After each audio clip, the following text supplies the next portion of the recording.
and it has shades of white also, and of course the background. So if you're able to see any of the colors or shapes or even letters, if you saw the letter RABBIT or any other letters, it is wonderful. You're manifesting the powers of third eye. So with that also, let's take a few moments to share our experience on social media. Make sure that you celebrate whatever manifestation happens through you by Paramashiva, by our beloved Swamiji. So let's take a few moments to go on social media. You can tag Swamiji's official accounts also, and make sure that you are posting your experience of today's power manifestation session, and we'll be right back with you after a few moments for the next session.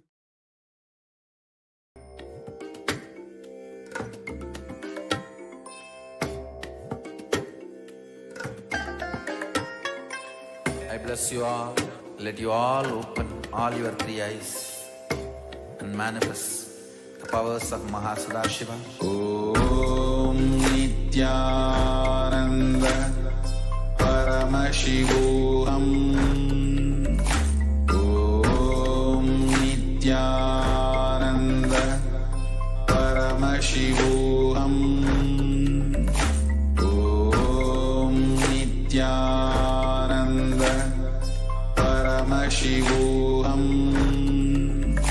Om Nithyananda Paramashivoham.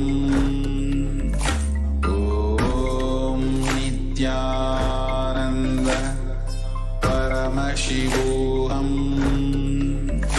Om Nithyananda.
नित्यानन्दं परमसुखदं केवलं ज्ञानमूर्तिं द्वन्द्वातीतं गगनसदृशं तत्त्वमस्यादिलक्ष्यम् एकं नित्यं विमलमचलं सर्वदी साक्षिभूतं भावातीतं त्रिगुणरहितं सद्गुरुं तं Namami.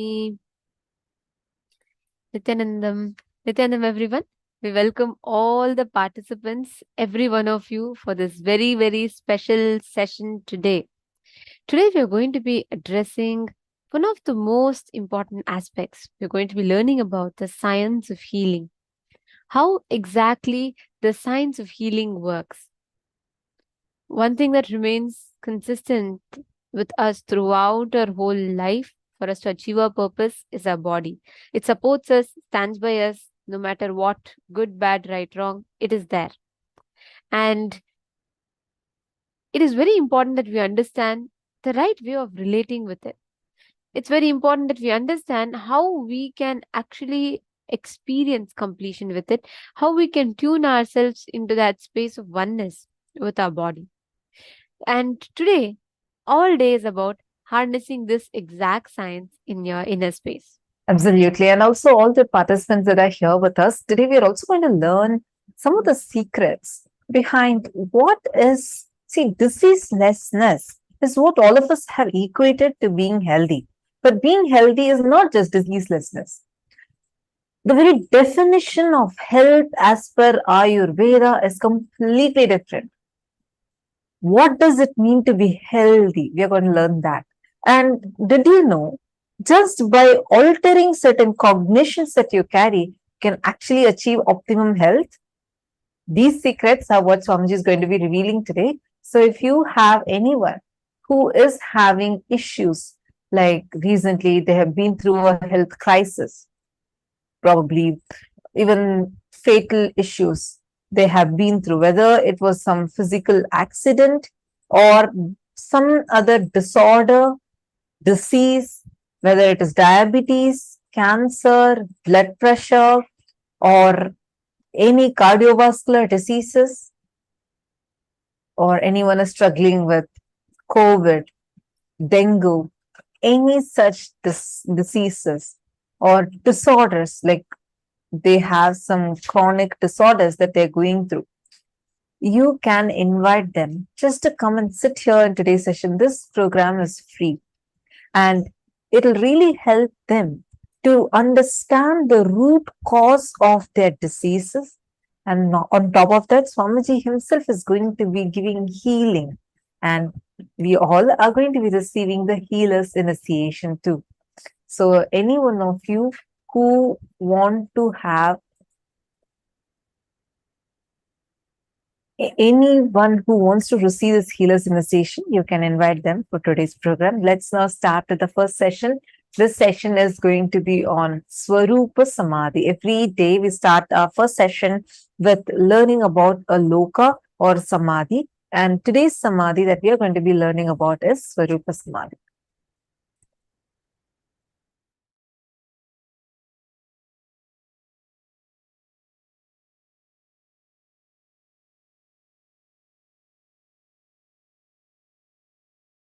Listen, Sadashiva describes Samadhi beautifully in Yogabada.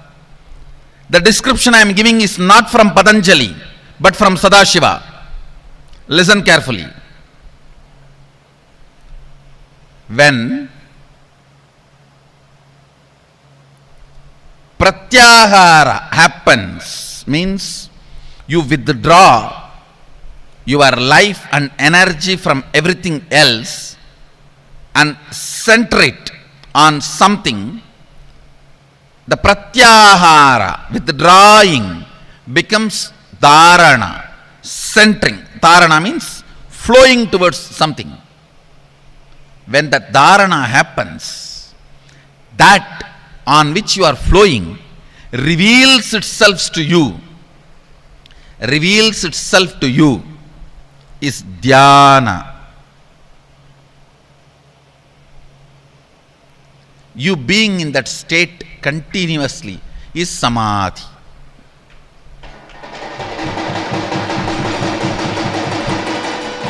Pratyagara means withdrawing from everything else. Dharana means flowing on one thing. Dhyana means that truth towards which you are flowing, revealing itself to you. Being in that state continuously is samadhi.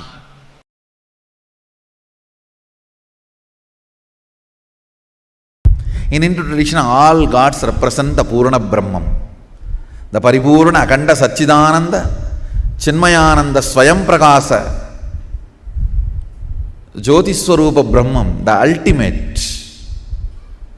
All gods represent ultimate. You can choose anyone from 33 crore, and if you are not satisfied with any of them, you can create one, no problem. Hinduism gives you complete freedom.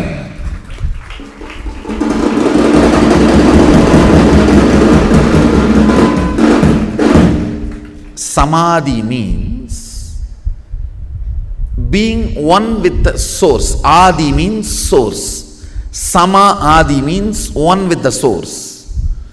Bhava Samadhi means being one with the source through this attitude.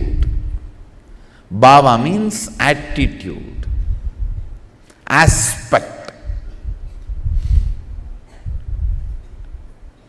Krishna is one of the aspect of the ultimate. Rama is one of the aspect of the ultimate. Devi is one of the aspect of the ultimate. Ganesha is one of the aspect of the ultimate. Subramanya is one of the aspect of the ultimate. So whatever aspect you choose as your Ishta Devata, it can be any god.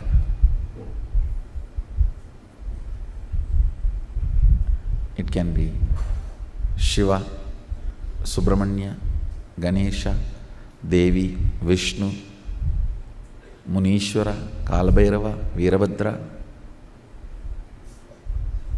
We have so much. And if you don't like anyone, you want to create something new, free, go ahead. The aspect, bhava you choose, through that bhava, being one with the source, samadhi is bhava samadhi. Knowing this bhava is adi and being in sama with that is bhava samadhi.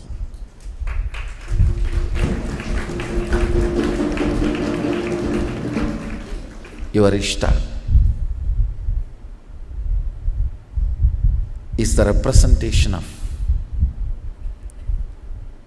Akanda Satchidananda Paripurna, Nirguna Brahman.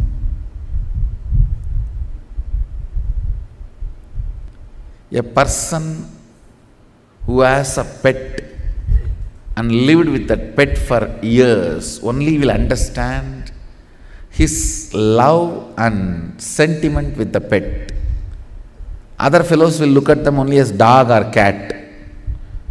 Only a person who cherished, lived will understand he is part of his family. Same way, only if you enjoy the puja, you will understand it is not stone or a deity, it is God Himself.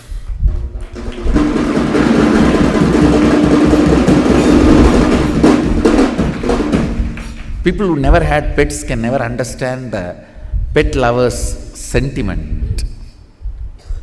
They will only cry foul. Oh, they spend so much money on dog, they spend so much money on cat, rat.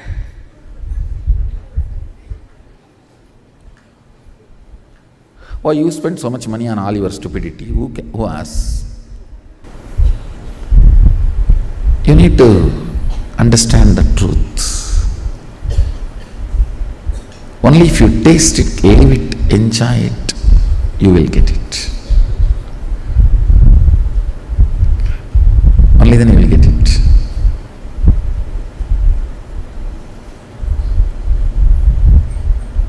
Not otherwise. You need a little bit of initiation and tuning to enjoy one of these most important aspects of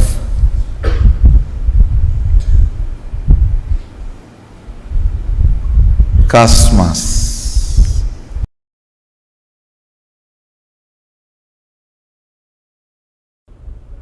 After 3 years, wherever you are in Shaktipada. Understand? With a clear integrity and completion,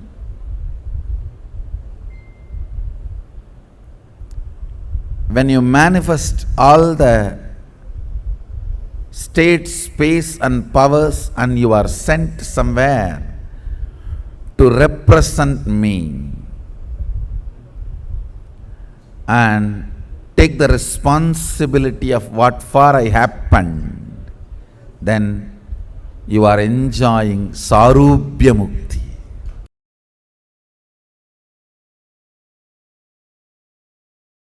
I am a love statement from Paramashiva.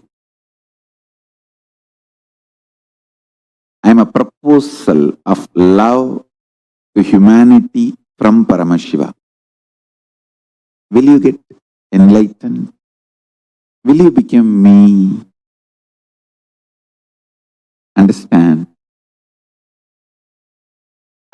just a loud, clear statement from Paramashiva to the whole humanity. Will you become me?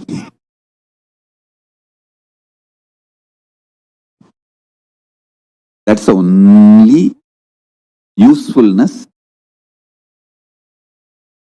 Paramashiva has. I think that's the only reason he's keeping me alive. Because keeping me alive is really, really costly. He has to directly get involved, handle everything.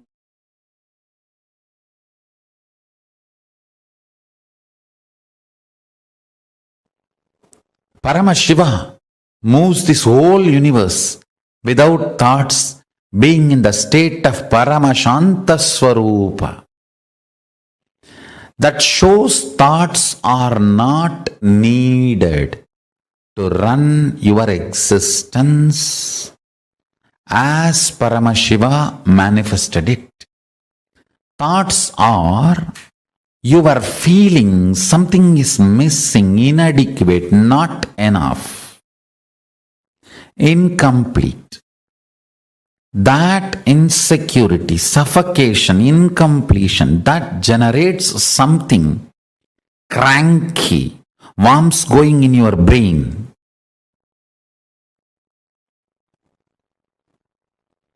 Parasites running in your intestine. That crankiness, the thoughts and thought currents generated by that crankiness is not needed to run your life. This is the most powerful, important cognition you need to cognize. Understand, Hinduism fundamentally does not believe in belief system or faith system. It very clearly explains the methodology of powerful cognition-based functioning system. I am not going to tell you, believe, you don't need thoughts to run your life. No. I am going to say, Shravana, listen, Manana, internalize, Nididhyasana, start living this powerful cognition.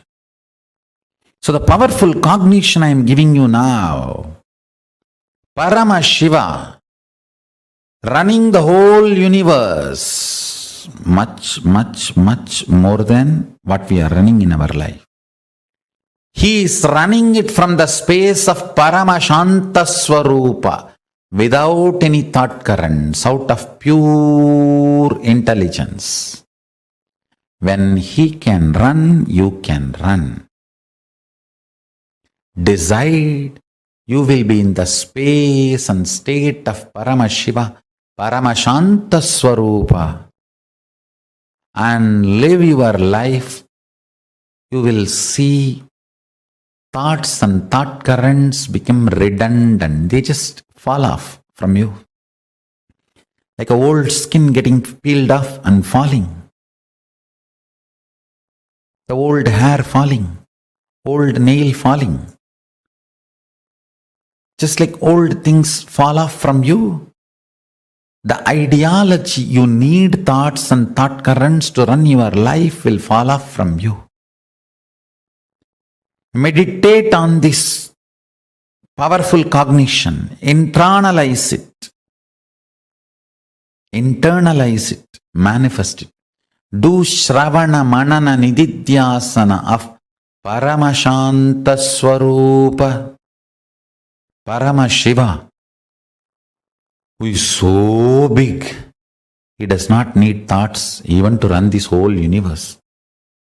Even to run this whole universe, he does not need thoughts. Why do you need thoughts to run your life? Too small.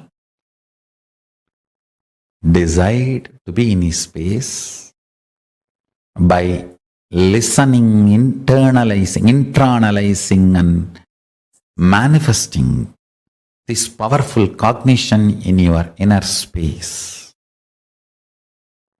Live and experience thoughtless space. There is a space below your heart center, above the navel center, Anandagandha chakra, where all the 21 chakras above 7, middle 7, below 7, all the 21 chakras merge in.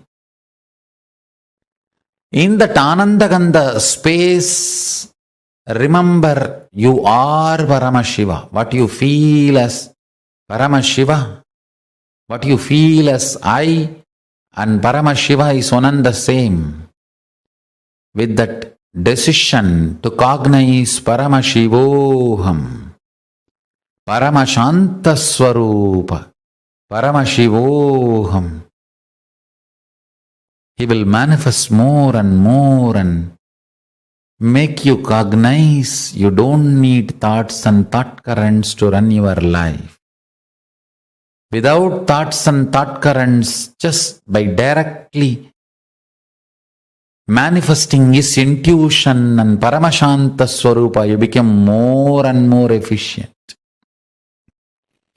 more and more energetic, more and more alive, more and more spiritual, more and more strong, more and more enlightened. Your breathing and his breathing is one and the same. Please understand, this is the real good news he wants to tell you. If you are breathing, he is breathing inside you. Your breathing touches his breathing and comes back. Every time when you are inhaling, goes in and turns to come out, it touches his breathing and then comes out.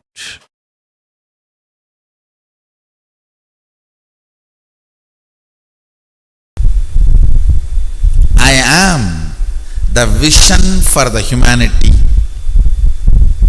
So anybody who is in love with my vision for humanity is in love with me, is in oneness with me. When my hope becomes your hope, my desires becomes your desires, my vision becomes your vision, my mission becomes your mission, my activities become your activities, you become me.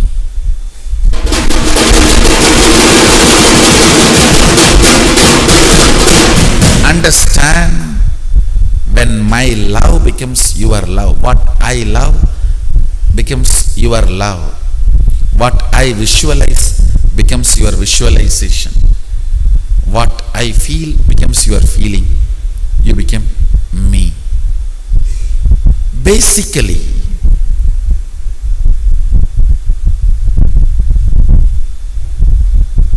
realizing how you know Sadashiva is not just the statue, deity we keep. This deity represents Sadashiva. Same way, this body represents me. I am not just this body. The deity represents Sadashiva to relate with you. This body represents me to relate with you. My vision for humanity is me. I want all of you to contemplate just on this few lines today. I don't want to give too many words, too many lines. Just these few lines I want to repeat. I want every one of you to contemplate on it. My vision is me. My vision for humanity is my integrity. My actions or my mission is my authenticity. My actions and mission for humanity is my authenticity.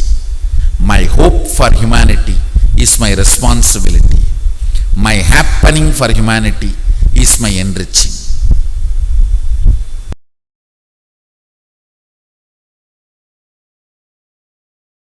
I'll give you understanding, deeper insight. The first avarana is Mantreshwaras. I can roughly equate the word Mantreshwaras into modern day mantris, ministers. ministers who counsel or personally present informations to Paramashiva. They exist as part of Shiva as well as the first avarana of Shiva. They are literally like in Sarupya Mukti. They literally like Paramashiva.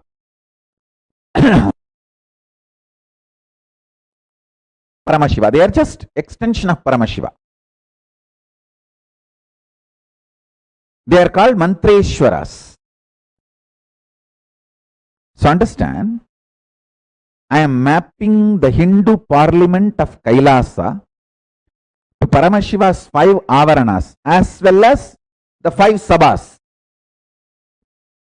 I am giving you the detailed understanding so we can start manifesting the Kailasa everywhere. Because the Kailasa ecosystem makes Kailasa, not just the land or the property. Kailasa ecosystem makes Kailasa. Wherever the people gather and the systems are evolved, the space is evolved, that space manifests the place and Kailasa happens. So first, the first avarana is Mantreshwaras. It's almost like a rough equivalent to ministers who counsel, personally present informations to Paramashiva. The first avarana of Shiva, they exist as part of Shiva as well as the first avarana of Shiva.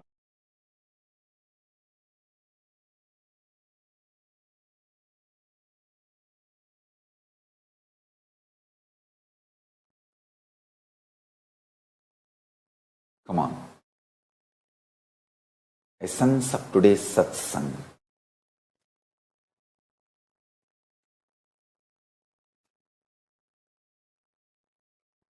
Sincerity and oneness with the Guru is the ultimate blessing.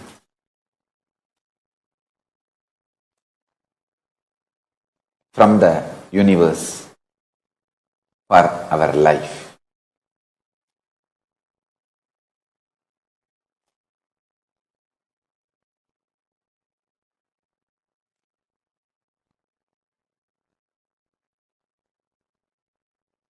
You can manifest wealth, health, happiness, relationship, fulfillment, finally, ultimately, enlightenment and Kailasa Padavi. Everything just with this one thing, sincerity to your Guru, feeling connection with the Guru. That's it.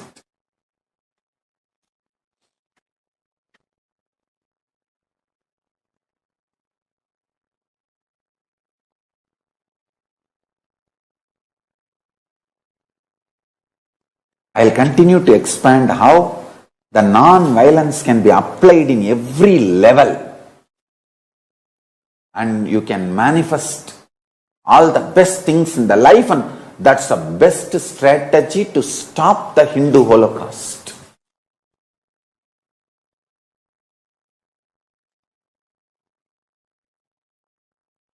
Now, all of you sit as I am Nithyananda Paramashiva.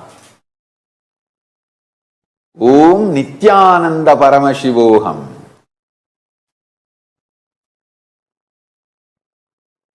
Paramashiva, myself, will manifest the intense oneness through all of you. All of us now. Sit straight, intensely chant Om Nithyananda Paramashivoham Mahavagya in your Anandagandha. Vibrate your whole body, mind, everything with Mahavagya. Om Nithyananda Paramashivoham. Paramashiva, myself will manifest